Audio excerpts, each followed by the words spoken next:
it's your girl Kierra Sheard, and I'm super excited. I'm excited because you're tuned in and y'all have been watching, and it makes me feel so cool. So ugly. Anyways, thank you for tuning in to Catching Kierra. Thank you for sending me your messages, your DMs, your emails. I had a few emails about the last episode for the tips of budgeting, and y'all showed me y'all notes, and y'all said I'm applying this. I had a lot of people adding things to their story, so thank you so much, and I hope that I'm always providing episodes for you that are super cool, super fun, super refreshing, and of course filled with faith.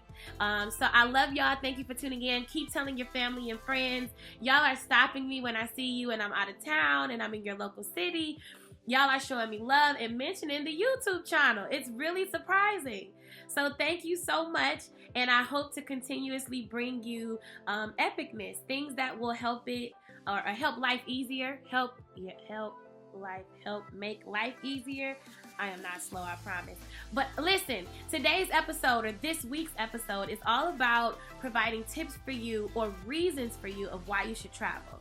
I am super excited. I'm still here in Korea. Right now it's 7:43, so I'm 13 hours ahead of Eastern Standard Time, and I have had a bliss. So I'm going to show a few videos while I'm talking, but here is tip 1, and I'm trying to make these videos shorter so that I won't be on your nerves and so that it's easy to grasp. But here's tip 1. Tip 1 and reason of why you need to travel: to release stress. It's an escape. It's a way to get away. A lot of us are always responsible for so much. Sometimes we are the answer to everybody's problem, and we don't know how to say no, which we very often talk about in the YouTube channel. But when you travel, you literally can be honest and say, I am unavailable. And not only that, but you have the opportunity to say I'm unavailable to trouble as well. So being able to travel keeps you out of trouble. It allows you to not be overwhelmed, and it says no for you. So feel free to try this tip to travel. I have enjoyed myself. I've definitely been doing more prayer. I love being by myself. A lot of people tease me and say you should not be by yourself. Oh, my computer keeps going off, but it's not as dangerous as it seems. So I hope that you are inspired to definitely try it and to definitely go against the grain, to defeat your fears. Of course, be safe, but try it. If you need to be by yourself, take a road trip. Maybe you don't go across the country. Let me slow down because I'm like saying weird words. But maybe you don't go maybe you won't go across the country. Not crazy, but maybe you can go up the street, take a road trip, and just do it for yourself. Even go where no one knows you. So the beauty in this trip lately has been that I've not put on any makeup. I've completely stripped myself. I didn't have my units, my bundles and inches. I did wear my Spanx, but I didn't wear the super tight one that pulls me all the way together. So I still pulled myself together, but I was very comfortable. So it gave me the opportunity to strip. Not strip. Oh my God, y'all be going crazy with y'all minds. But anyways, it gave me the opportunity to just kind of release myself, let my hair down, and to just enjoy my life, enjoy myself, and to see where I am, what space that I'm in. And then not just that, but of course, I'm not into labels like that. But I have here in my notes, I was able to take the makeup off, take the labels off, and just to refresh and see where I am in an alone space. However, I have been here working. So while going to work, of course, I'll put on some neem oil to kind of give me a glow, but I was super chill. I actually don't have any heels because maybe this was divine, because I wasn't able to bring my check bag that had the heels and that had my super tight girdle. So what a coincidence. So that's tip number 1, and a reason to travel is to release stress. Free your mind. See some beautiful scenery. All right, try it. Yeah. All right, here's another one. Tip 2. Tip 2. Tip 2. Tiptoe. Tip 2. Okay, tip 2. Relax here. To be rich at heart. Level up. Level up. Level up. Level up. Level up. Level up. Level up. Level up. Level up. Level up. Okay, level up. Relax. What is wrong? I'm happy. I'm in a good space. But to be rich at heart, It's to level up, it's to increase in your mentality, increase your perspective, enhance it, change your ways of thinking. Like I said, expanding your perspective, seeing around you and seeing the areas that can be different. Not just that, but one thing that I've noticed is to be okay with sitting at the table of wisdom with seasoned people. Though a lot of us are very well informed, we're filled with a wealth of knowledge. One thing that I've noticed here in the Korean culture is that even in their language, there are wordings or there are words that are different when they talk to the elderly. And it kind of had challenged me to just kind of examine myself and evaluate myself and to see how I deal with the elderly. I have been challenged to change my disposition while sitting at the table with wisdom. Embrace that, love it. And not just that, but it's just a level of respect and just learning more. So to be rich at heart, you now are not just all about what you have, but what is on the inside of you. And just that, I think that is wisdom. I think that is knowledge and your perspective, your way of thinking, and all of that good stuff. To be rich at heart. It was actually a quote that I had learned. Oh, here it is. It is the heart that makes a man rich. He is rich according to what he is, not according to what he has. So I hope you're inspired. That's another reason to travel, and it is to be rich at heart. So it's not just about money. It's about what's on the inside of you. And that's what makes us beautiful souls, beautiful individuals. Those things that are not physical and can't be touched. You can't touch this. Don't. Y'all should see my legs, which I can't see because I don't got no pants on. Okay, that's another story. All right, next tip 3. So I hope you don't think I'm strange. I'm excited, and I don't always act this silly. I'm super chill sometimes, but I'm feeling something today. I think it's the glory. Let the glory of the Lord rise among us. What is that? Relax. Put your hands down and relax. All right.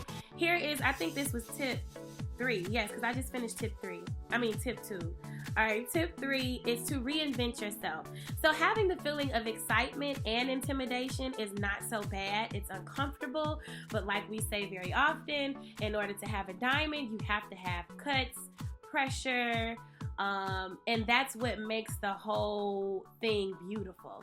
So to give you an experience, I used to hate going to LA, and I've learned while in my travel that people who love LA usually hate New York, and people who love New York usually hate LA.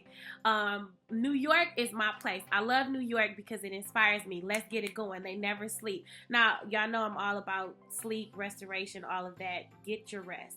But I just love the grind. I love that you can go to New York. I love how the people are like, you know, now there are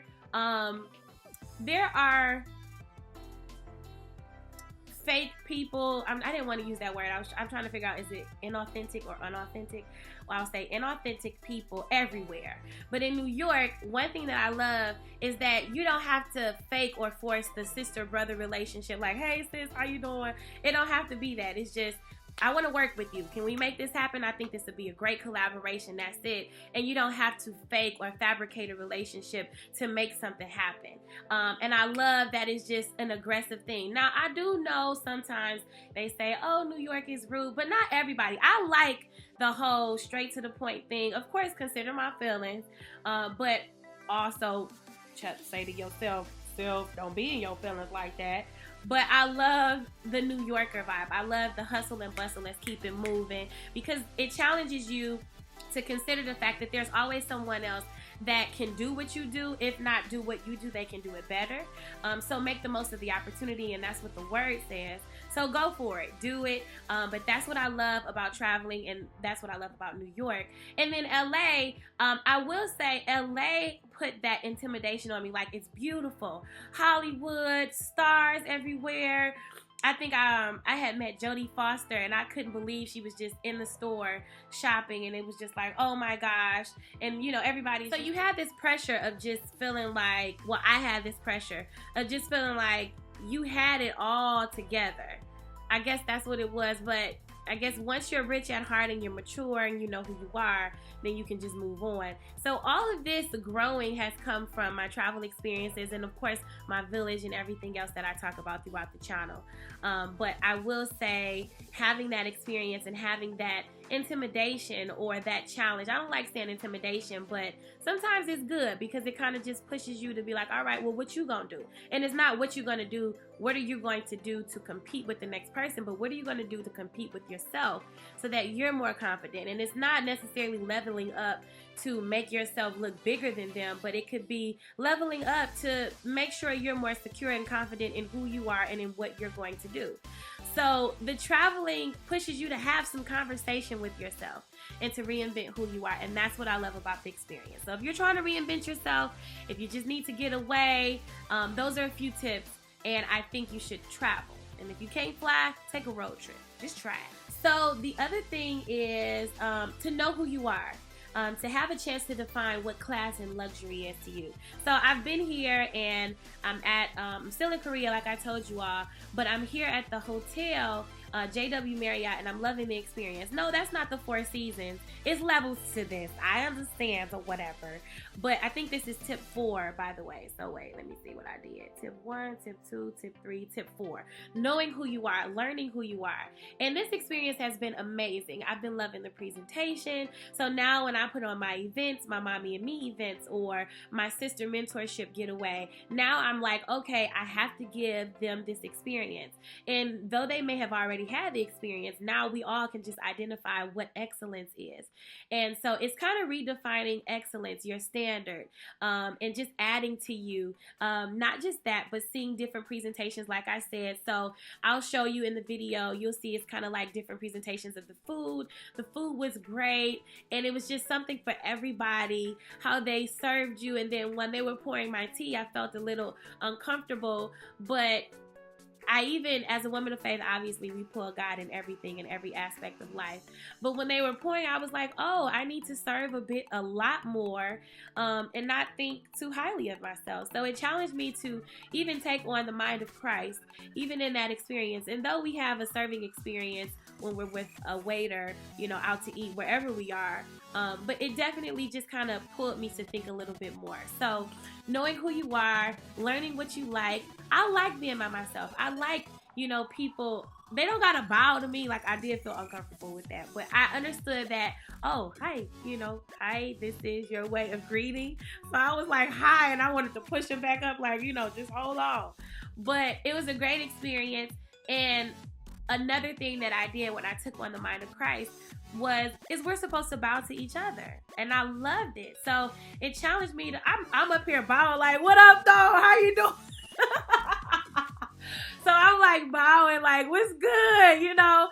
And it just challenged me to honor my brothers and my sisters across the world, across the nation, and take on the mind of a servant, which we are supposed to do as people of faith. So knowing who you are, seeing where you are, inspired to want more for yourself in the generations to come. So these experiences are not just adding to me, but now I want to do what my parents did for me, and that is to push them to see the world, see that there's more out there, and to know how to act when you're in different spaces, so that you're not turning off opportunity. And I can say in this experience, when I say, y'all, so many opportunities have come while I'm here, and you'll be able to see it, but I'm like completely blown away. I was sitting in meetings just kind of looking like, is this really happening? And Lord, why is it happening? So yeah, but that's a tip, and I think this was tip 4, but to know who you are. And then it's just not that, but even seeing with how the men deal with their women here, and it just kind of gives you an opportunity to go back and say, this is what I like, this is what I don't like. And obviously, when I was like in my 20s, I was always thinking that I just kind of knew everything, which I think we all kind of do that, or even when we start having sex too soon, we just take on this adult-like attitude, like, oh, you know, don't say nothing to me. But that's another conversation. You know how the old folks say, oh, your hips is spreading out, so now it's just too much. Just relax, okay? But I will say, and I'm being very transparent, because very often we just act like we know so much, but you don't know, we don't know it all, and we never will. And so it was just a great experience here. and I'm just learning more of myself. I'm learning that I can get up a little earlier. They get up here early and they're moving. It seems like they never sleep here either, which is the same in like New York or LA. So it's definitely caused me to just kind of look around, look at my circle, see the different things that I can do differently. So let's get it on and popping. Here's a tip for you: travel and go for it. Mwah! So here's another one, tip number 5, and I'm gonna kind of merge these together because I'm trying to make sure my videos are a bit shorter. But this also, reasons you should travel is because this increases your levels of creativity and you get the opportunity to meet new people. So I'm gonna give you an experience with those 2 reasons. So one experience that I had is, I'm from Detroit. DJ Camper is from, I think, Jersey or Philly or something like that. And I had the opportunity to record with him. It was great to meet him, but it was literally like another brother that I've never met. Very empowering, very encouraging, shared the same humor, and super humble. But not just that, when we recorded the song, he showed me a different way of how I could write a song. I've always, honestly, I'll be very honest and transparent, I've always doubted myself and how I write songs. I've always thought, oh, I don't write good music, or blah, blah, blah, blah, blah. And so we literally tried this technique that obviously he had been doing. And it was literally just go in and lay what's on your mind. Put the music or put the lyrics into your mind. Think of something, make it work. Don't think nothing is corny. Just push it out and go ahead and record it. And we did that. It was like we were 2 kids on the block that were kind of having like a soft freestyle battle. Super fun. And it increased my level of creativity. So now I'm applying this technique when I'm in the studio by myself. Not just that, but the scenery kind of adds to your creativity. The experience, the interaction with new people from, you know, miles away. So my brother, when recording with my brother, we do a lot of music back at home, but he's very often like, I think we should go away for this record. Let's go to LA, or let's go to Nashville, or let's just go somewhere different, you know, get a different space. And not just a different space like studio wise, but like I said, scenery. So it always adds to you. It increases your level of creativity. Like while I'm here in Korea, I've been looking at the streetwear. Everybody is dressed. I mean, it looks like even the homeless is dressed cute. They have like fitted skinny pants on, and it's just really cool. So many things that you can just kind of pick from. And so like, I'm so excited about what I'm adding to the clothing line for the Curvy Gal 1160, because it's definitely increased or challenged my levels of creativity. So I hope that you will go for it. Of course, the word of God says that the earth is the Lord's and the fullness thereof. And obviously we believe that God is the ultimate creator. So as people of faith, I could only believe that God gives us greater levels of creativity, greater levels of opportunity, and greater ways to just be able to explore and know who we are in Him, and to have that confidence in Him. And not just that, but experiencing His love through different cultures, different walks of life. So that, like, here's a great example, is that going back to, I think it was like tip 4 or 5, where it expands my mentality or my way of thinking. The reason I say that is because in Korea, they just bump into you, and I'm like, you know, I'm kind of like, excuse you, you know, but I had to learn. And one of my Korean friends, they were like, oh, it's not us being rude, we're just busy, we just busy, and we're just trying to get to where we're going. And so I started paying attention to the demeanor and to the dispositions of everyone, and I'm like, you know what, everybody that bumps into you, they don't mean to, they're just trying to get to where they're going. And that can say a lot, you know, both in so many ways. It could be to just basically mind your business, do your thing, and if you're not always carrying the garment of offense, then you won't have a reason to even feel offended. And the only reason we feel that sometimes is because we're so used to walking with the accuser of the brethren, who often makes us feel guilty. So don't feel guilty. Go for it. Try these reasons of why you should travel. I hope that you're inspired, and thank you so much for tuning in to Catching Kierra. Tune in next week. I'm trying my best to be consistent with the videos. I love y'all so much, and I hope that you're inspired to walk with God and to experience His love. So go for it. I'm going off to my meeting, and be inspired. Let me know when y'all take y'all trip, you know, so maybe we can see each other or whatever. Peace out.